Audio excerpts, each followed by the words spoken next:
case ko is 48 years. God spanked me for 1 year and 4 months. Amen? Amen. And I was released last July 14. And I cannot go back to Santa Maria Bulacan anymore, which I live in a condemned, but now abandoned house. And then, I was living with my sister in Parañaque. So, I want to go back to church. Sa Parañaque, daming church. Sabi ng kapatid ko, punta ka doon sa Manila Sanitarium. So, passing that bus station, hindi ko nakita ko. So, I go to Donara and San Juan. Nakita ko pa yung Mansi Church. So, bumalik ako ng Mansi Church October. Sabi ko sa one of the pastor, I'm from Santa Maria and I just came back from the dead. Which means, symbolically, no? Patay ako noon. Ang sabi ni Apostle Paul, but now, buhay ako, Panginoon. And then, sabi ko, Pastor, I want to be rebaptized to accept Jesus again because He's knocking on my heart. So, yun na, I was rebaptized, I came back in October, and I was rebaptized last June 10 for God. Be the glory. To God be the glory.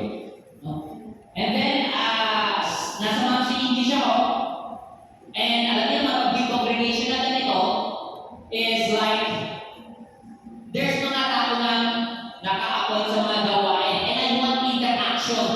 So, I go downstairs, kung familiar kayo sa mga Tagalog Mission Group, and I was there. And I gave a lot of kasi maliit lang na community Tagalog Mission Group, so last Sabbath I did the sermon in Tagalog Mission Group. A few times na nag-sermon ako, tuloy ng Panginoon. It's not me, it's God who's using me. So, ang message ko lang sa inyo mga kapatid is, are you familiar of Jeremiah 29:11? Yes, of course. God has a promise that He will give us good life. Yes. Because you know what, brothers and sisters? God has a plan for each and every one of you. Sometimes, mga kapatid, ang mga plano natin, hindi natin i-involve si Christ. Amen? Ano? Kaya ko bakit? 8 years ako sa theology. Kaya ko to bakit? Chief accountant ako ng isang bangko. Kaya ko to. Tandaan ko namin, ang pinakamatalino at pinakamayaman sa Biblia at sa tao sino? King Solomon. But si King Solomon, ganyan lang siya sa Panginoon. So mga kapatid, this message that I'm going to send to you is to encourage you that there is life after death, symbolically, in my life. Kung patay man tayo sa gawain, patay man tayo sa ating ministry, or 7-day Adventist na tayo every Sabbath, that is not glorified for you.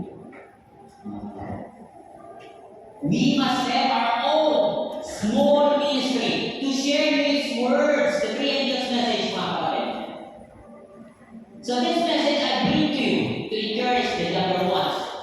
Don't let yourself involve into illegal things, lalo-lalo na yung pinagbabawal ng Panginoon. And I hope, kung familiar kayo sa Jeremiah 29:11, familiar din kayo sa Jeremiah 33:3. Kung tinatawagan kayo, kung tumatawag tayo sa mga tao kailangan natin ng tulong at hindi tayo sinasagot, let's call Jesus. Jeremiah 33. Sabuhin naman. So mga kapatid, can you kindly join me in bowing our heads for a short prayer?